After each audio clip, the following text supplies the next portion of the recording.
Troy Duffy is on the line with us to talk about Boondock Saints 1 and 2, what he's up to, and the world according to Troy. Troy Duffy is the writer-director of the Boondock Saints and the Boondock Saints All Saints Day. On March 11th, which is in 4 days, there is a nationwide special one-night release of the original Boondock Saints to celebrate the film's 10-year anniversary.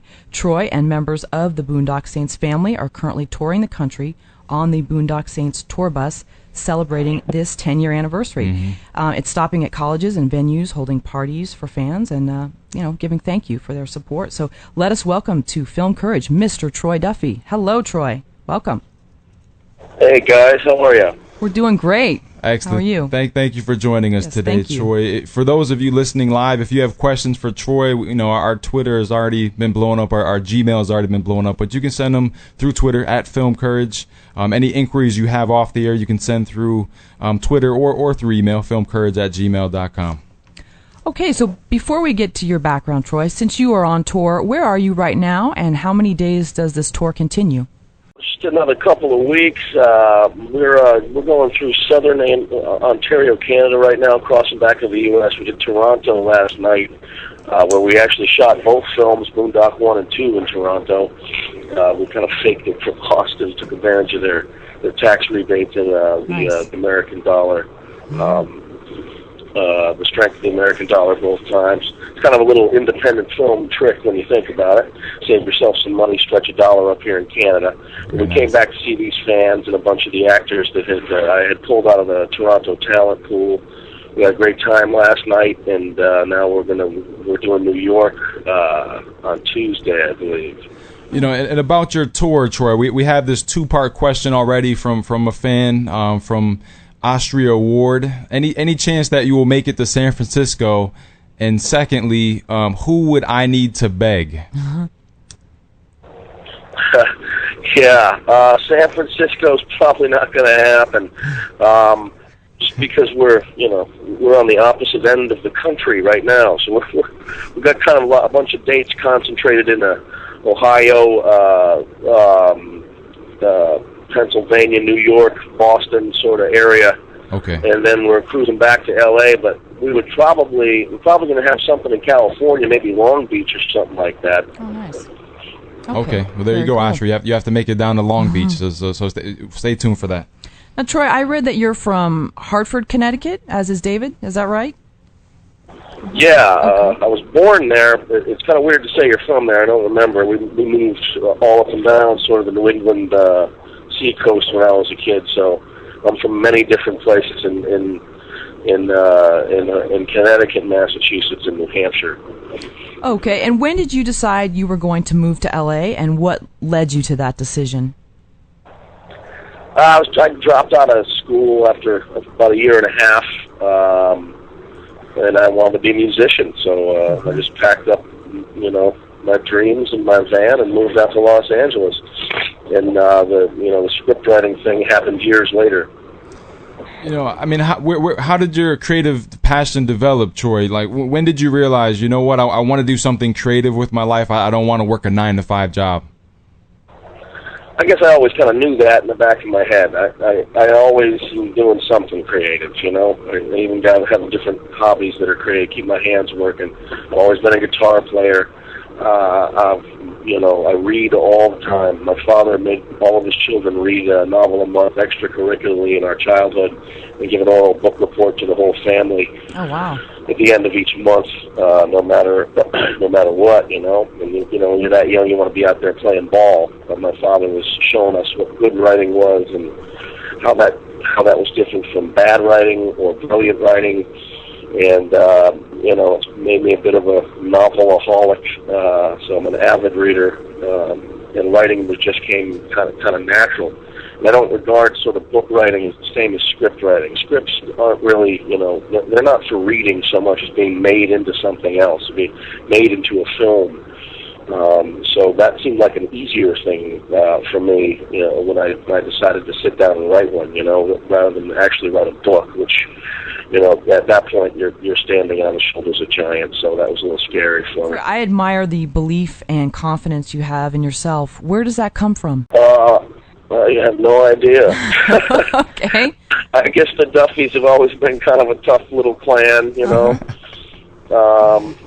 Yeah, we're just, brought up to be a little bit more self-reliant than most. It was funny, too, because when I was, going through high school and college, you start realizing that some kids got, parents that do everything, buy them a car, and the kid comes home, he's got, milk and cookies waiting for him. That never really happened in my family. And I actually think that it does them a disservice in growing up if they're coddled too much, Yeah, I agree.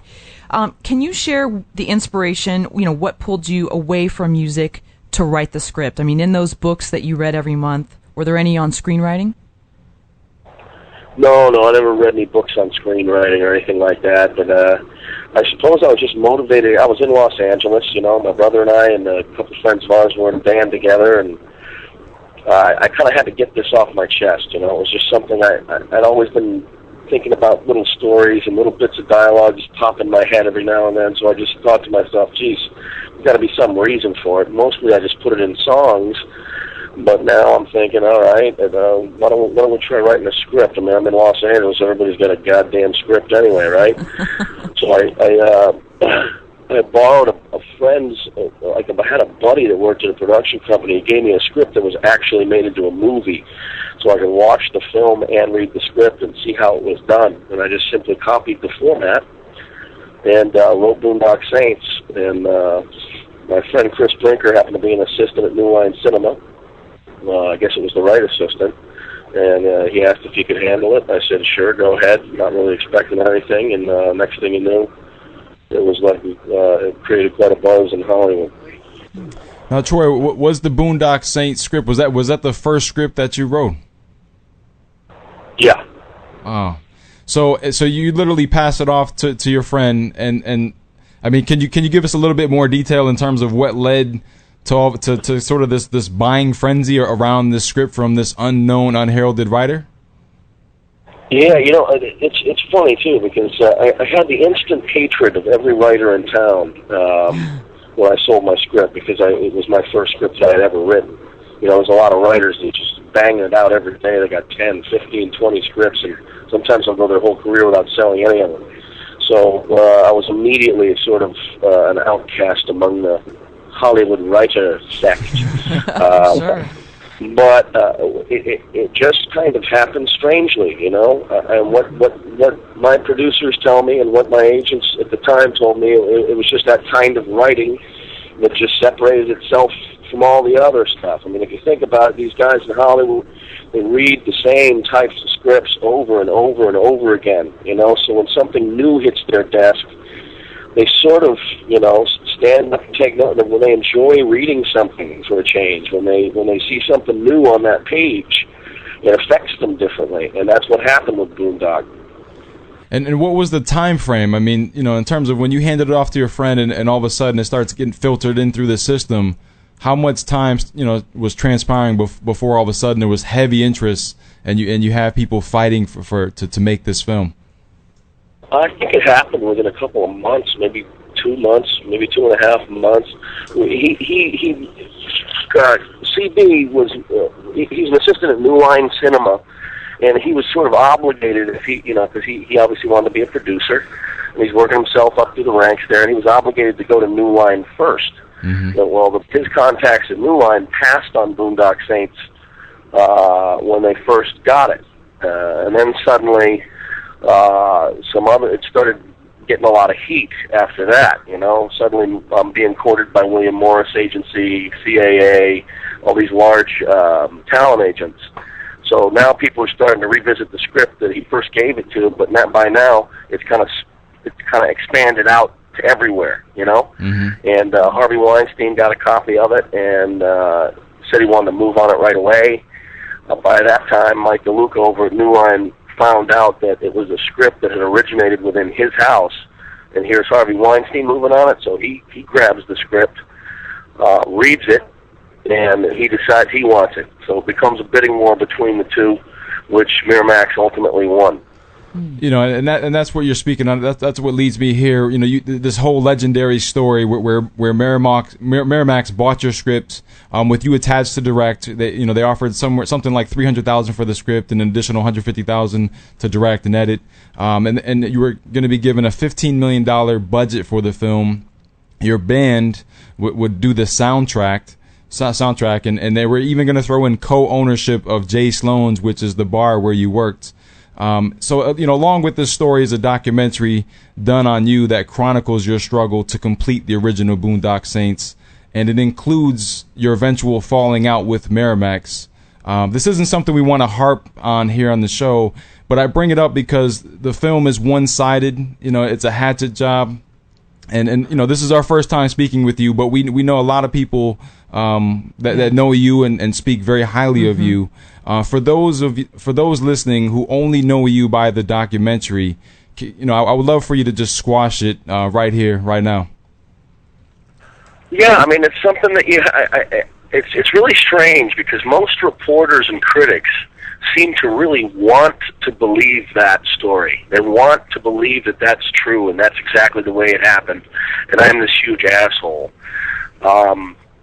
They never, and it's funny too, because these are supposed to be the objective people. They never take a second and go, wait a minute, what was the real agreement here? What's the story? I mean, it's pretty easy to make somebody look like an asshole when you don't give the who, what, why, where, when to let the audience make their own decision. What you saw was an agenda-driven piece by two opportunistic assholes that decided to screw over everybody that ever helped them. What happened was these guys were planning on bootstrapping their documentary to Boondock Saints. You know, it didn't get a theatrical release because of the Columbine incident. They thought that that was it, and they had done all this work for nothing. So their answer to that was to disappear to the hills with their footage, and a year later we see this thing.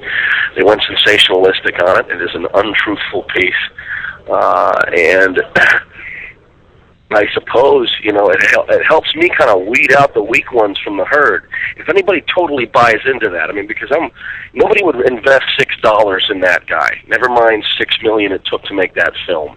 You know, my ultimate answer, I guess, to it is every piece of cast, including Willem Dafoe, came back and did a sequel for me. What are these people, masochists? They signed up for another, 3 months of torture from Troy. It didn't happen that way. What you see is a kid fighting for his film and fighting for the careers of his bandmates and his friends, and that can be edited together to just give you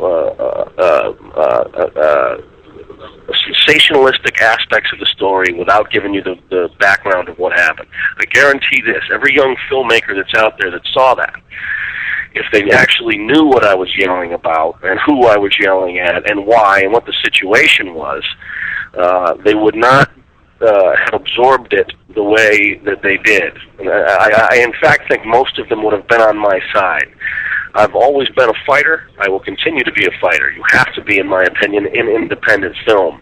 That's what I did for those 3 very tumultuous years. I just made the mistake of letting 2 friends of mine follow me around with a video camera when I did it. Let's also bring up Columbine, because didn't the film get released right around that time? And when you heard about Columbine, what was your thought? Yeah, I knew it was going to affect us. I mean, frankly, a commonplace thing to do for young filmmakers is to get your film made however possible. Some guys dig into their pocket credit card, have their moms come in, they got a financier or something, get your movie made, and then what they do is they have screenings at the studio lots, hoping that, you know, a Sony or a Paramount or whatever will buy their film and get behind it and put it out in theaters. And that's what we were trying to do too, and our screenings were extremely well attended, and the audience reaction was off the charts, and yet it wasn't getting bought, and we all kind of knew it because it was about 2 weeks after Columbine. I mean, the day we had our first screening, Bill Clinton landed in Los Angeles threatening to form a judiciary committee to censor violent films and video games, and the industry's reaction to that was to bend right over and grab their ankles as usual. So nobody was going to touch Boondock Saints. And there was actually even an acquisitions guy from a was using an acquisitions guy from a studio who actually came up and said, you've been blacklisted from theater screens in the U.S.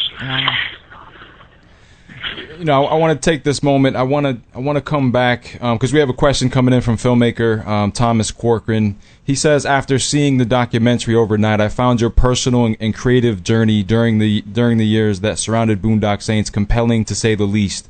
My question to you is, why haven't you directed any smaller scale films that, while possibly not having the commercial scope of Boondock Saints, would have been stepping stones to get you back to where you deserve to be? You are natural at filmmaking.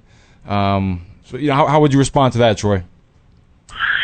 Well, I have the slight distinction of being a writer-director, and I can't imagine doing it any other way.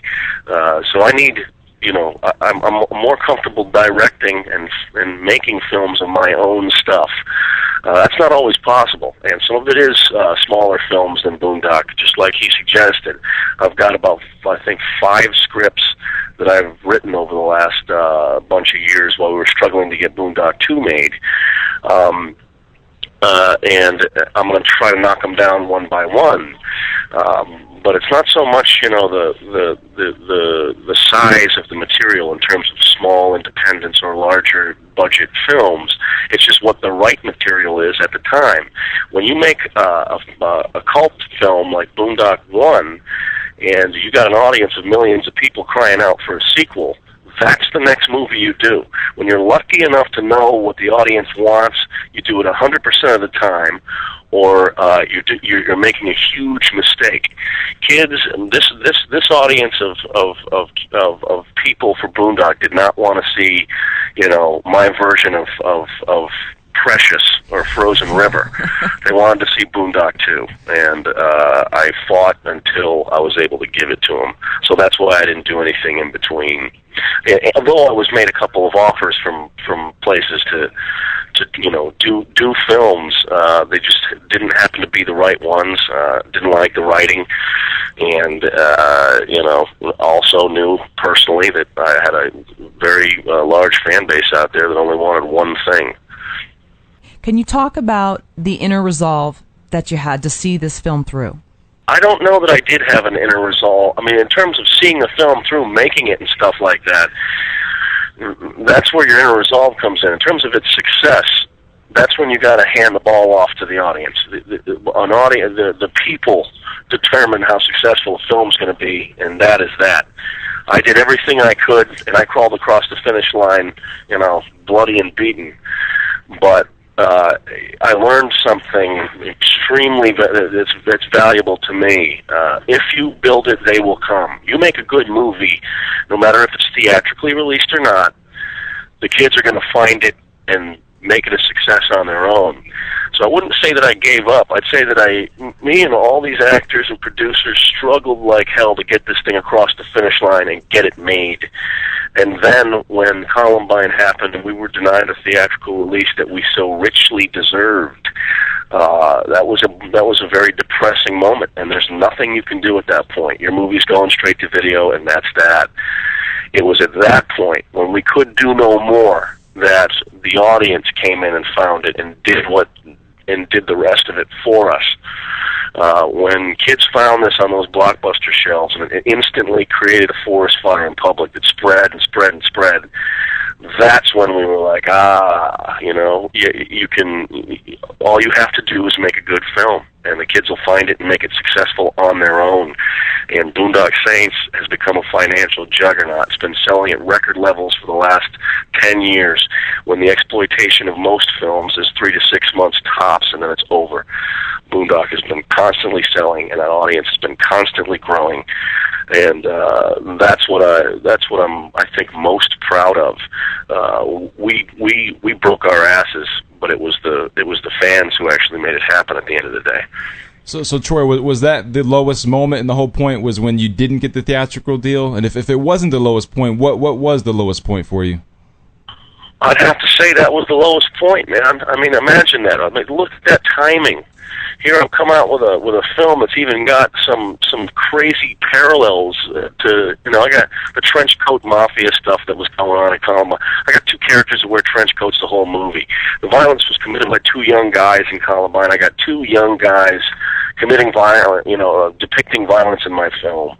I mean, it was like the worst timing of all time in the theater business. And the fact that it suddenly was reflecting directly on film and video games right when we were trying to get our thing off the ground. I mean, it seemed like, you know, the world had conspired against us, you know, and they just weren't budging. Nobody would give us a shot. So that was the blackest point.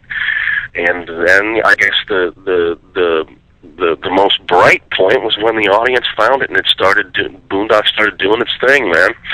You know, we did everything we can and frankly handed the ball off to the kids. You know, they dragged it across the finish line for us. But and how did that happen? How did the audience find the film? You know, obviously it went straight to the home market, but what like how did it reach people? How did people discover it? How did they find it? Well, at first it was Blockbuster. Blockbuster thought it was pretty unfair what was happening to this Columbine thing, especially with us.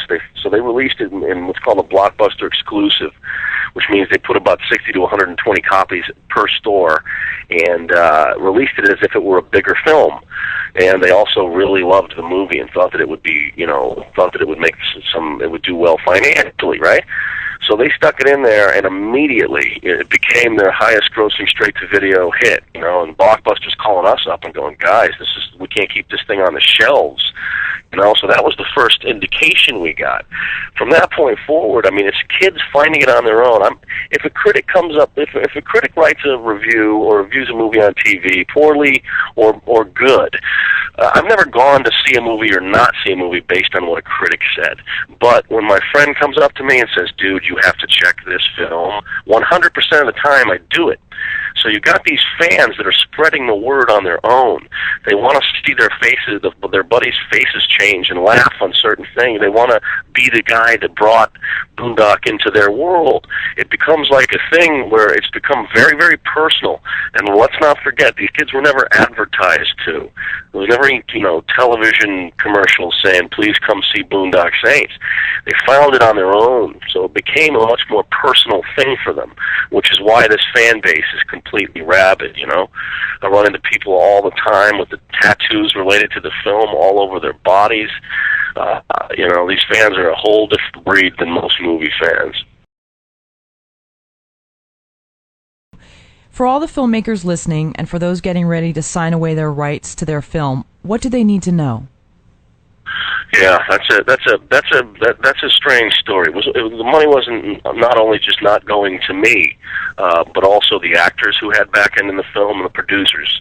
You know, this was we made the mistake of getting involved with a completely unscrupulous company, and one of the reasons Boondock 2 took 10 years is because we initiated a lawsuit against the financiers and distributors of Boondock 1, in which the sequel rights were tied. So that was a fight we just had to take on because what they did was unconscionable. This was a movie that only cost $6 million. Its global gross this is just speculation, but it's got to be around the $200 million mark at this point, from what we know. And to suggest that film had not recouped its original budget was ludicrous, especially since, you know, your actors and stuff, they're running into people all the time like, "Oh my God, Boondock Saints," and it's making top 10 lists all over the place, and we're not seeing a dime of it.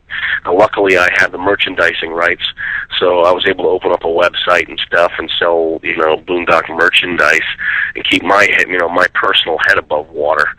But you know, none of the money that was coming, the millions and millions and millions of dollars that was coming in, not a penny of it was going to anybody that made the movie, and here we are waving around our contracts.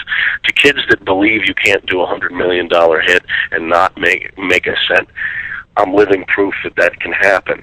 And what I learned, I think, is that it matters the company that you make the deal with and the individuals within that company are what matter, because it doesn't really matter what a contract says. I've learned that in courts that it's completely arguable, even though it seems like it's sitting there in black and white. How can you misunderstand that? You get to the courts and all of a sudden it's a different story. Our contract was pretty much ironclad, and they did this to us anyway, just expecting that we wouldn't sue them. Well, they thought wrong about that. I think the major thing I learned was, though, you have to get an ironclad contract with a scrupulous company. You know, working with a studio on the second time around, Sony, instead of a small indie house. I mean, look at it this way. Get these small indie houses, they'll make 10 films. Chances are only one of them is going to make money, and they're in the hole on, you know, millions of dollars of budgets for the other 9. They got one film that's bringing in money. You can bet your ass that they're not going to turn around and give it to the filmmakers as per the contract when they got to keep their lights on and pay down their own bills.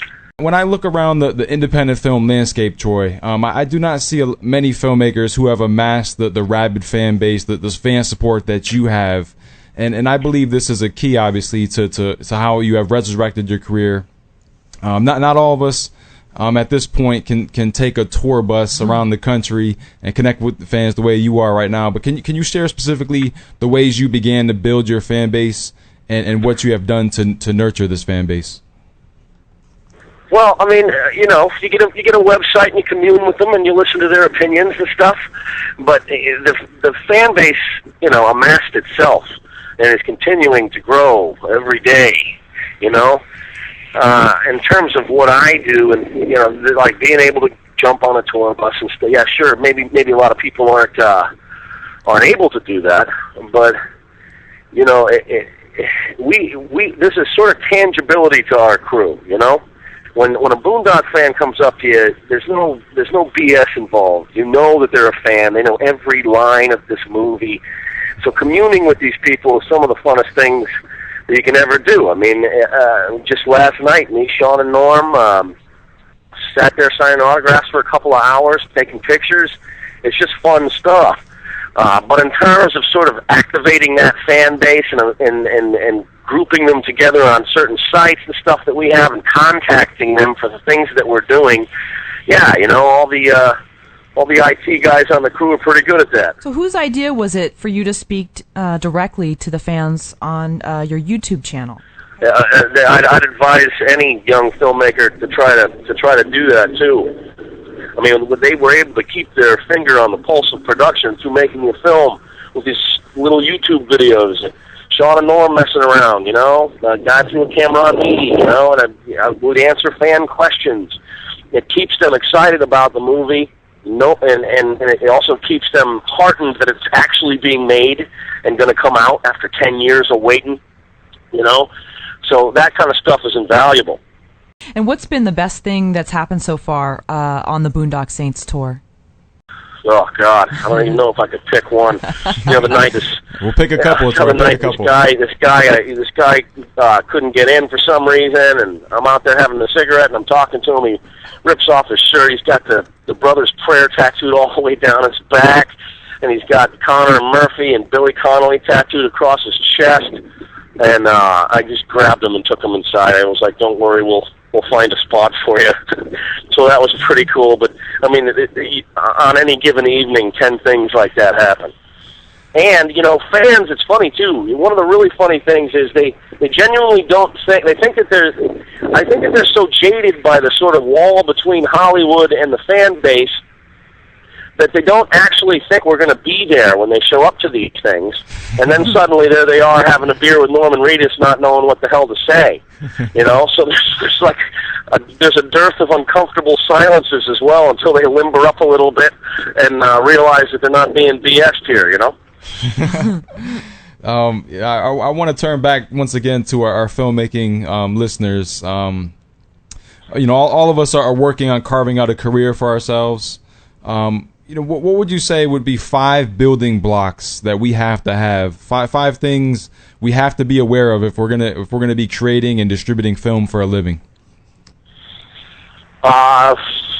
Number one would be make sure that you have talent. And if your mommy and your friends think that you're talented, that doesn't mean you have talent. You know, when complete strangers approach you and say, "I like what you read. I like what you wrote. So, you know, I like what you directed. I like how you acted there." Then you might have something. 2, you got to go to where the business is. I don't take anybody seriously who doesn't live in Los Angeles or New York if they're going to be a filmmaker. And 3, you then have to find your way in. I think we were discussing this earlier. There's no clear pathway I can give kids. Say, do this, this, and this, call this number, talk to this guy, and suddenly you can have a film career. There just isn't a dot-to-dot for that. Every story's different. Every filmmaker has success in a completely different manner. Mine was a strange one, too, you know? So there's no real set of rules that you can follow and get success in the film business. You just have to be near it, be talented, and find your way in. And in Boondock Saints, you focus on camaraderie. Is this something in your own life that you admire, you know, having a group or a family of people that have your back? And do you think that fans are drawn to the film because of this camaraderie aspect? Oh, I'm sure they are. You know, it's I think it's something that we all yearn for. I've always had a crew of very close friends, and of course my brother Taylor, and even being in a band, that's like a de facto family, you know? So camaraderie's always been important to me. I believe that it resonates with the fan base, too, because even people that don't have brothers or sisters yearn for those types of relationships. So for some weird reason, it's kind of been an ongoing theme of Boondock. And has clicked on to the fan base pretty good. Now, Troy, looking back over these 10 years that it took you to make the original Boondocks and now the sequel, and I guess just your career thus far in general, if you could go back and change anything, what would you would you change anything? And if you would, what would you change? Well, yeah, I mean you can think like that and go back over every single mistake you ever made in the business. 2 things I would change are I would have gone with New Line the first time around rather than Miramax. And I would have liked to have been, one of the things I realized over this 10-year period is that you have to play the politics of this business. It is a necessity. You have to know where to compromise, where not to compromise. You can't burn bridges. You can't leave people feeling like they've been insulted or sidestepped. And you have to go through the proper channel. So I wish I had knew more about the politics of this business and how and the etiquette of this business. So those would be the 2 things that come to mind right away. However, our mistakes define us. The reason I know a lot more now and am better at it now is because I made those mistakes. So I wouldn't really, click a button and go back and do it the right way if I could. Besides, we got a hell of a result out of it. And with that, we've been talking a lot about the fans on this show already, Troy. And at this stage, what we'd like to do is we like to turn the show over to the fans. So we're going to start getting to some of their questions right now. We have this question in from filmmaker Matson Tomlin. Comic book movies are the craze. If you could get your hands on a franchise, what would it be? Jeez, I don't know. I've never really been into comic books, which is strange because we're actually doing a comic book to Boondock, which is coming out in a few months. And it's always kind of had a comic book feel to it. It's almost like these guys are blue-collar superheroes. They even got their own superhero get-up and stuff like that. I can see where he's coming from. But, these comic book movies, I'm kind of getting sick to death of them. Any old comic book, they're making into a freaking movie now, even ones that weren't really that big in terms of comic, in terms of the comic when it first came out. I know. I've had it up to here with that. I'd like to see some people do some original work and then make a damn comic book out of it.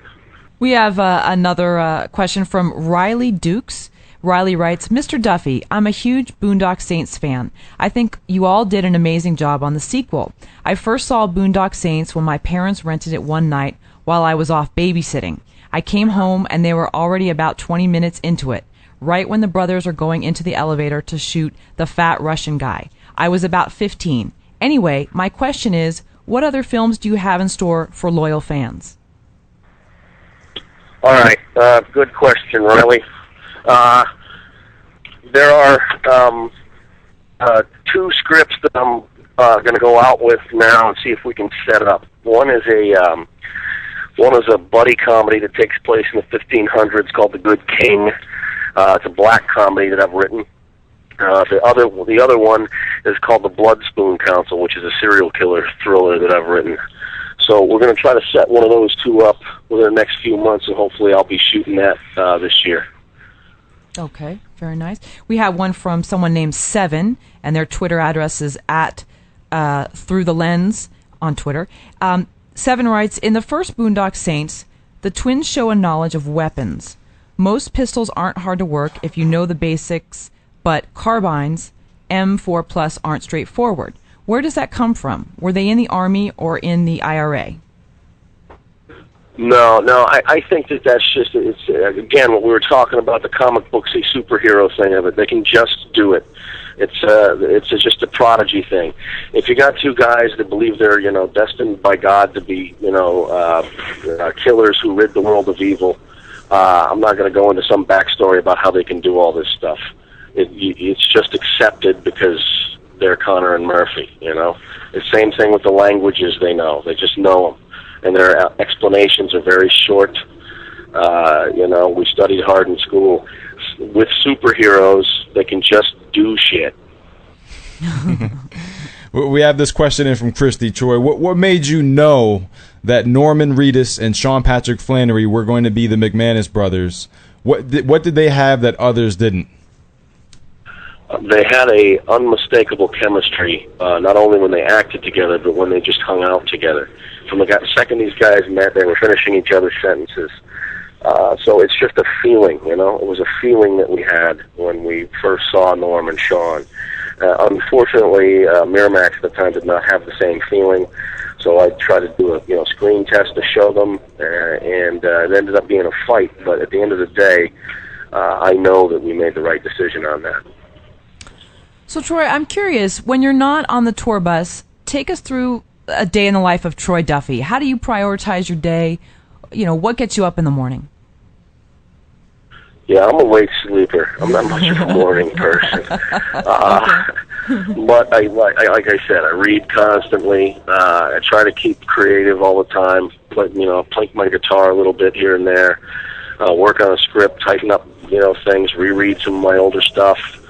And that kind of thing. Spend time with my lovely wife. I have 2 dogs I love very much. I'm also a biker. I ride my motorcycle all over the place. So it's luckily this fan base has afforded me the courtesy of not having to have a real job. So it's kind of a nice life if you can get it. Yeah. Troy, something we didn't quite touch on, but you did mention it, but I would love some more specifics on it. During the 8 years or 10 years, whatever it was, in terms of the first one and the second one, there's all these years where did the money come from? How did you really sustain yourself over all those years if you're not going out, if you're not making another film? How did you sustain?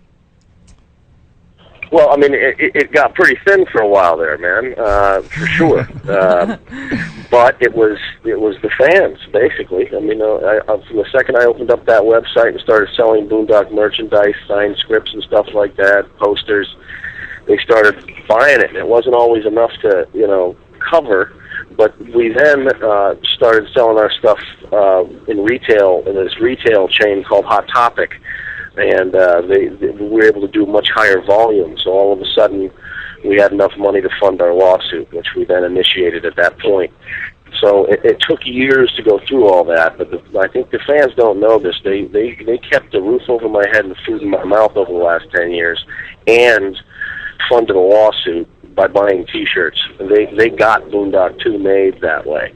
And from their demand and continuing to buy this movie over and over again, I hardly can think of a director who's more beholden to a fan base than myself. And what specifically? What kind of merchandise was it? More was it T-shirts? I mean, what else were you selling originally from your website? Originally, I think all we sold was one T-shirt, a signed script, and then it started getting more like button stickers, pins, flasks, more T-shirts, hoodies, thermals, anything with Boondock on it. These kids just snapping right up.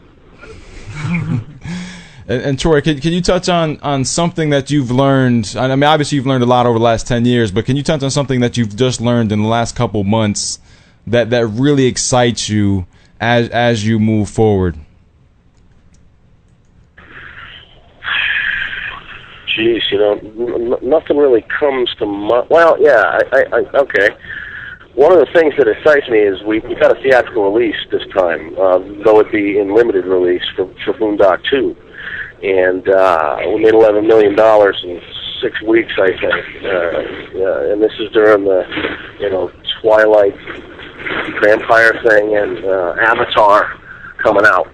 That's against some pretty hefty competition, but we weren't in as many theaters by a long stretch as those guys. What I learned is that, again, it really is, though not a necessity, it is really nice to have a theatrical release and have a studio behind you. It was cool to have that experience. Now I hope the next one we can go into wide release and go even further. And I'm also looking forward to having a larger budget to work with. Because in independent film, a lot of times you have to creatively solve problems because you don't have money.